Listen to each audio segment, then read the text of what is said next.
We're testing out 0 to 60 in our Nissan Ariya. We're measuring the back to see how much storage you truly get with the seats up and the seats down. And you can't forget about the luxury inside the Ariya with all the beautiful suede, the comfortable seats in the front and in the rear. How can I forget about this wonderful entertainment system? Let's jump right into it. Hey, how you guys doing? My name's Mike Asada, and we are checking out my personal Nissan Ariya 2025 Platinum Plus Edition. This has every bell and whistle you could possibly get right now from a Nissan EV. What's amazing about this thing is it does have the two-tone color, so you can see a black roof top with a beautiful, we kind of went with a lighter gray kind of combination color tone here. It does have the 19-inch rims. It does come in a 20-inch rim option, but honestly, when you upgrade to a larger 20-inch rim, you actually lose a distance in the battery extension of the life. So checking out the Nissan Ariya in the front, of course, it does have a beautiful grille layout. You won't see any holes on the grille, of course, for the aerodynamics, and it doesn't need it because there's no engine inside of the Ariya. It does have the automatic lock, so as soon as I walk away from the car, it automatically locks everything and it'll automatically fold the mirrors as well. Right here is actually the charge port in the front of the Ariya. The only way to access it is you do have to have the key or you have to have it unlocked. So you just hit the unlock button twice. Boom, there's the port. There's two spots right inside there. You have your normal charging or your 50 amp charging, and then you also have your fast charger as well. Coming towards the back of the Nissan Ariya is actually where I believe all the beautiful looks are. This is Jill. This is my lady Amy. Little Susie. Brianna. You know why we call her Brianna, right? No. Yeah, it's a long story. Now that we are here at the back of our Ariya, I'm gonna show you guys a really cool trick about this model. All you have to do is put your foot underneath. So if you're walking up with a load of groceries, it'll automatically open up the trunk for you.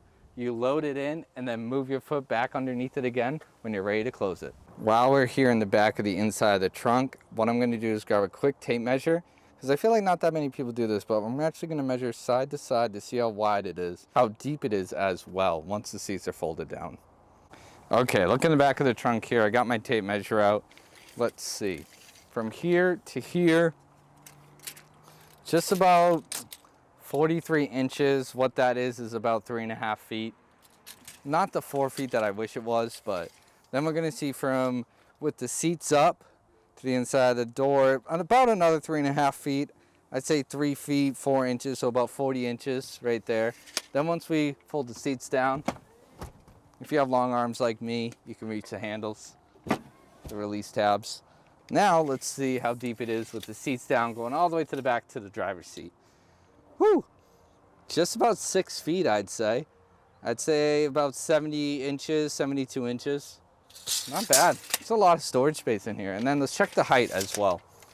Let's see the height from here to the top. About 26 inches. So is that 2 feet, 2 inches, 27 inches? And that's at the lowest point, of course. I like to say it's got a better ass than the front. It of course has keyless entry. So no matter which door you come up to the car, it'll automatically unlock. You open it, and you can get right back into the back seat. Talking about the back seats here, they are beautiful. You get the same interior from the front to the back.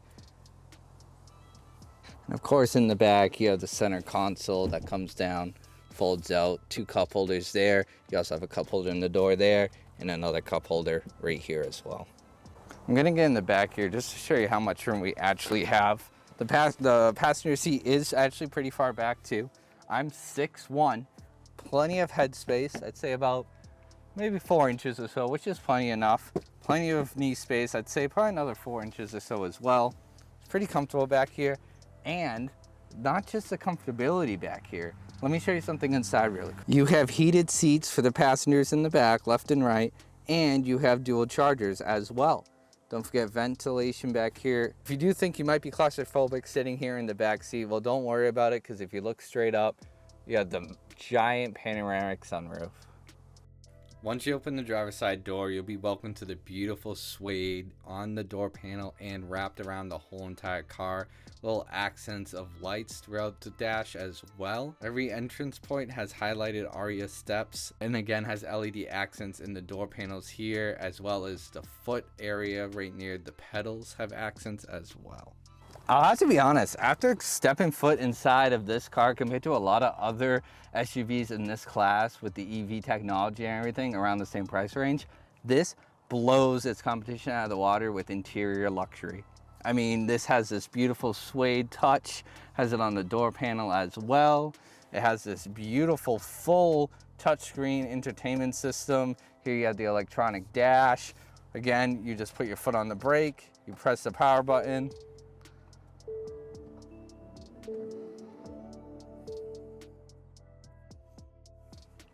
And then you can customize it to whatever driving preference you have. Let me show you the inside of the dash real quick and all the fancy features that you have inside this Nissan Ariya. Let's go. Don't forget, this is the Platinum Edition, so this is the top of the top. Not every class is gonna have this, but most of them will. Let's get on in. Then right here, again, you have on your dash, fully customizable. You can move stuff around. You have Apple CarPlay, which is what I currently have connected onto my phone.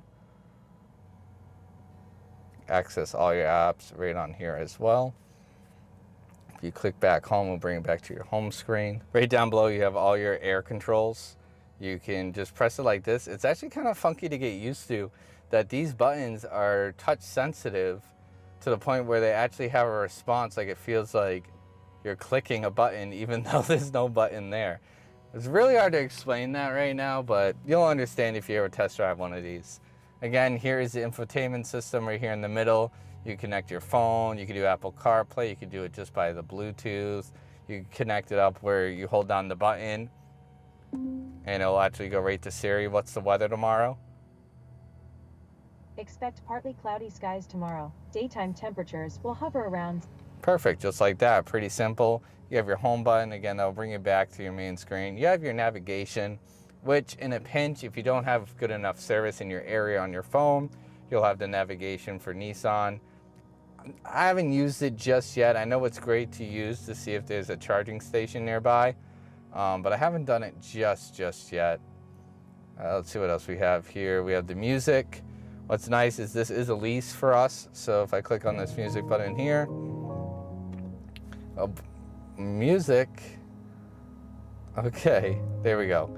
We have FM, AM, Sirius XM. We have all the stations on here. It's one. You'll figure out, once you get used to this whole system, how it all works together as one. We have a notification bar up at the top here. You don't really get any notifications unless you're connected to the Wi-Fi or connected to your phone. You have a really cool button right here, which is the cameras. When you're driving, you could turn these cameras on anytime you want.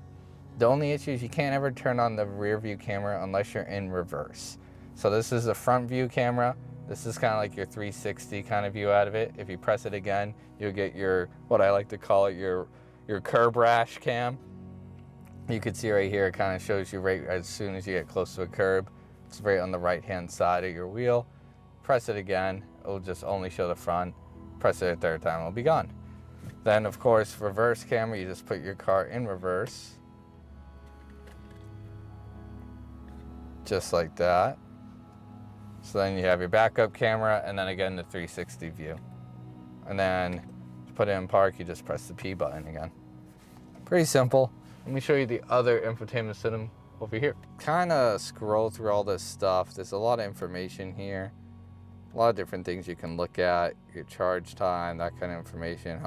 If you use a quick charger. You could have your navigation on the screen. You could have your music on the screen. You could have your steering assist, kind of all that information. When you're driving, it kind of looks like a Tesla when it's driving. I'll show that up shortly too. We're gonna go for a quick test drive in a minute.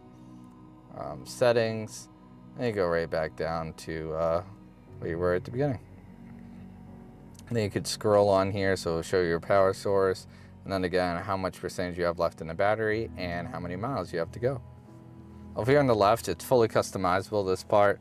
So I have the clock in here, I have the E-step shown, manual reset, so this is the last time I reset it. Like if you use a car with gas, kind of like your tachometer. So I got 90 miles on here, and then I have it in the standard mode right now. There are multiple different modes when you drive this thing. Switch between the drive modes right here in the center console. You just press on it. You have Sport, Standard, Eco, and Snow. I've noticed on the Eco, it does not apply the brakes at all when you're driving. It's more of like a coasting feature. So it's kind of like if you were to drive a gas car where it doesn't automatically apply the brakes for you. Notice standard does apply the brakes pretty good. And then sport mode is like all let loose, 100% of power. You'll notice the ratio on pressing down on the pedal will be a lot more abrupt and quick. So the pedal sensitivity will be quick, and then also your steering will be a lot tighter when you have it in sport mode. Here is the E-step. I see a lot of people go in-depth reviews about this, but they never really tell you what to use or where it's shown. So this is that E-step. You press and hold it. Press and hold. E-step off. E-step is ready and on. E-step off. What that is, it's the regenerative braking. It really works. So essentially it's a one pedal system. So instead of having to switch your foot from gas to brake, gas to brake, gas to brake, when you have that E-step on, you could just leave your foot on the gas and it'll brake for you. It doesn't come to a complete stop. So you still have to put the brake in just at the final second to stop it. And then you can go right back to it pushing down the gas. Last button that's on here is the auto park. I still have not had a chance to use it just yet, but essentially what it does is it pulls up a screen like this. Let me put it on here, and you could switch between parking like that for you, or it could parallel park for you. Okay, we're gonna try the park assist now. We're gonna do a parallel park assist. Pull up next to the Mini here. I think this is good. It's on there. Press this button. Oh God, that is not where we're going. At least I don't think that's where we're going. You have to go back more, because that was our issue before with you're too close to the Mini. You're doing it too. The steering wheel just flicked around in the corner. Okay. This one's super far back now. Please don't curve back, please.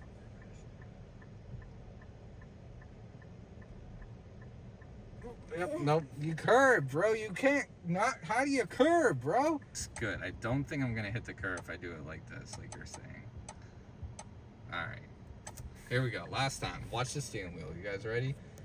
It's gonna pull me up, line it up like you would do. You match up the mirrors. If you don't know the mirror trick, well now you know. You put the mirror to the middle of your car. You stop. Then it's gonna spin the wheel. Here it goes. Spinning the wheel. And now this should work. And it's gonna spin it back. Oh my gosh. Oh God. Getting close to the You're allowed to slow it down and you can stop it at any point. Wow, was that close. Oh my gosh. I mean, it's not the best parallel park, I'll tell you that. But I also don't want it to curve at you. Oh my gosh, it's hitting its own brakes. Oh my gosh, I'm not touching the brakes. It's doing it itself. You did it, huh? You think this is good? I'm in the street. Okay, let's take a look. What are we looking out there? This is why you don't need a computer. Watch. 2 seconds. Boom, boom. Parallel park. We look at the thing. Boom. Back it up, back it up, back it up. Boom, boom, boom,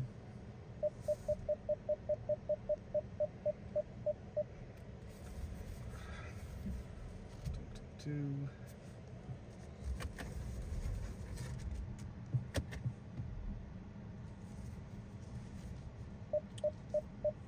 That's how you parallel park. Open that door. Thank you.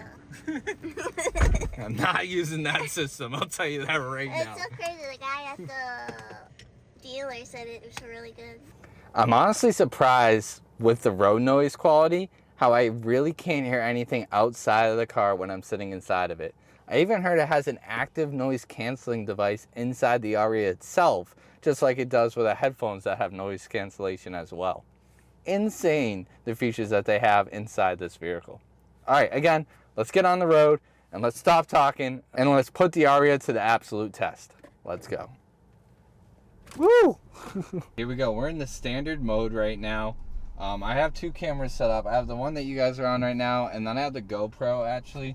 The issue with the GoPro though is, oh shit. The issue with the GoPro though is it was kind of loose. when I was trying to screw it in, it wouldn't screw in properly. So I'll have the GoPro on my left hand, and then I'll have you guys over here on my right. So everything looks pretty good. I switched the microphone to the mic on the camera now, just so you could hear the audio, hear the road noise inside of this thing. We're coming up to our first turn. My camera's not that secured in there, so I'm going to go a little slow. Should be going slow anyways in these turns. It's a perfect back roads though, right over here. Really nice. Oop. Put that camera right back where it was. Perfect. Do a little quick launch here. Whoa. Already a past 60. I'm looking forward. There's a lot of notifications on this thing that you need to know about that you either have to cancel or you're gonna have to just deal with. There's a little sensor right up here in the front. This is actually a camera that's pointed at your eyes. So if you start looking away, like I'm gonna stare to the right over here for a little while. The notification should have popped up by now, but there it is. Look forward. I mean, I am looking forward. I'm just looking in that general area. Oh my gosh, it's just so quiet in here. Right now, I'm just gonna shut up for a minute or two. We're gonna take a nice little stroll through the back roads here, and I just want you to hear the road noise.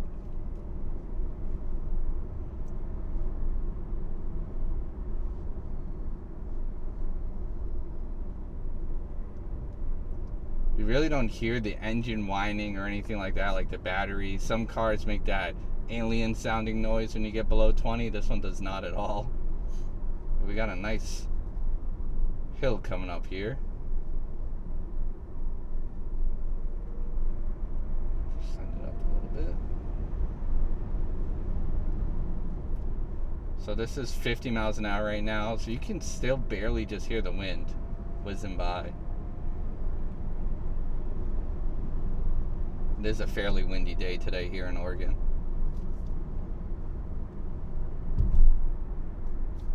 Still really comfortable. What I like about this steering wheel is it does have a flat bottom, so a lot of the times I'll just be driving like this. Just have my hand right here down at the bottom. Makes it comfortable. Here's your active cruise control right here. Here, I'll turn this on for a second so you can kind of see. There's a forward warnings. You have the lane sight, blind spot assist. There it is, active right now. Let's see if it'll work.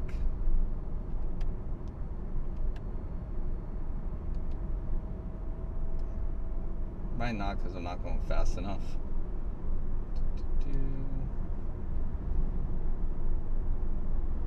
There we go.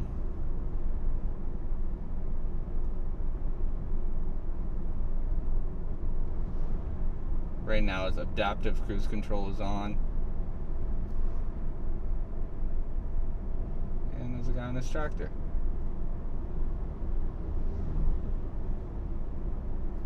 Beautiful. I'm not sure if you guys can see the heads-up display or not. It is a beautiful heads-up display. You can adjust the brightness, you can adjust the angle it's at. It shows you right now that we're in adaptive cruise control with the 2 bars. You can adjust the distance of the bars as well. There's 1 bar, there's 3, there's 2. Such a smooth ride. Really love this back road area where me and my wife live, though. It's perfect for these shots.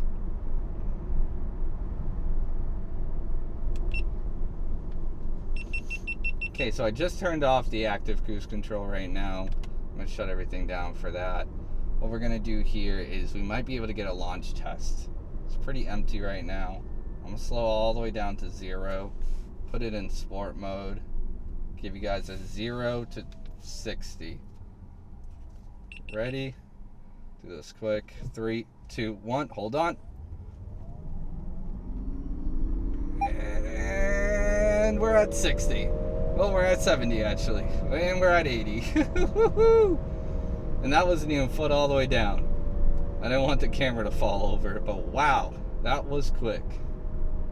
At least 4 seconds, not even. This is the all-wheel drive model. Whew. All right, let's try to find a place to turn around now. I wish I could tell you more features about this. The range is roughly about 280 miles on a full charge. Some people say you can get a little bit longer if you keep it in eco and you have your regenerative braking up pretty high. I've noticed when we were driving the other day, it does add a lot of miles for regenerative braking, even if you don't have it fully on the E-step mode. I never really have it on that mode because it really does slam on the brakes abruptly. Actually, here, what we'll do is we'll put it on the E-step mode. So again, this is pretty much one pedal. What I'm going to do now is I'll get the GoPro camera up here, and I'll just show you exactly what it does. So ready, 3, 2, 1, foot off the brake. Off the gas. Ooh. And you can see how far it shoots up on the charge over here on the left-hand side. Ready? 3, 2, 1, foot off the gas. Ooh, we pretty much come to a full stop almost. It would have stopped even further too there, but... And that's with the E-step mode on, of course. But again, as soon as you let your foot off the gas, it'll stop. So I'll show you right down below here. I'm going to let my foot off the gas, and it's slowing down immediately. Shakes the camera a little bit. Again, you just turn the E-step mode off right on here. There we go, and now it's back to normal. E-step is off. It's a beautiful day in the back roads here. Pretty empty today too, which makes this drive perfect for you guys right now. I will say one drawback of this car, so far I love everything about it. I haven't had any issues, knock on fake wood. But the only drawback I'd have to say is how far the touchscreen is for the entertainment system. It's just a little too far where I have to kind of stretch to reach it. And I have long arms, so imagine someone shorter than me. I just feel like it's kind of a hassle. It's a little bit too far out of the way. I would have liked it maybe if they brought it in just, I don't know, maybe 3 inches. 3 more inches in, perfect. But I get it, they want to make it more open, make it feel more roomy, but I do think if it was just in another 3 inches or 2 inches, it would make such a difference. This center console down below, I don't think I showed it to you guys, but I'll talk about it really quick. You can actually adjust it fully forward and back. Hold on, we got a tractor here and a car that probably won't be able to see us. Let's see, we're gonna go around. Oh, and I lost the camera. All right, we got a new cam. We got a new angle here. What I was gonna say is the center console right down below here can adjust forward and back to your comfort, which is a nice little feature. Honestly, I feel like it's unnecessary. I feel like it was just their way that they didn't have to give you tons of storage space underneath, because now with that mechanism there, there's no storage in the middle console anymore. It's a really smooth ride. For the value that it is, I feel like I'm driving a Mercedes or something. Extremely quiet. You have your cruise control, your regular cruise control, your active cruise control. You have your voice commands. You have your phone systems. You have your Apple CarPlay. You have your blind spot notifications. We were at just about 179 miles. Now we're at 173. We did about, I'd say, 5 miles. So, and we rode it pretty tough too. So, what I really like about this Nissan lease, like I was saying, is this is like one of the best leases I found with all the rebates they give you. I got about $19,000 in rebates, which is insane. This car was originally valued at $56,000 MSRP. Got a few thousand off the discount itself. Then I got about $19,000 in rebates and other incentives. Coming around the bend. I got this car for 12,000 miles a year for a 3-year term for just around $230 a month. With a trade-in, because I had a crappy car that I just wanted to trade in, which was nice. They gave me a nice value for that. They gave me $2,500 for that, and then I put $500 down in my own money. So again, you could really get yourself a nice car if you just shop around, make sure you get the best deals, make sure you wait for the largest incentives you can get, make sure you can wait for the largest rebates you get. And I would highly recommend this car to anyone that's looking for an EV, definitely their first EV. I mean, let me see if I can turn in here. I honestly, truly adore this car. Oh. Sorry that the camera angle got changed so many times on us, but I want to truly say thank you for everyone that was here. If you liked the video, hit a like. hit a subscribe. At the end of this, I'll show you exactly how much I paid, the paperwork that I used, and everything right down below. Thank you guys for watching. We'll see you guys in the next video.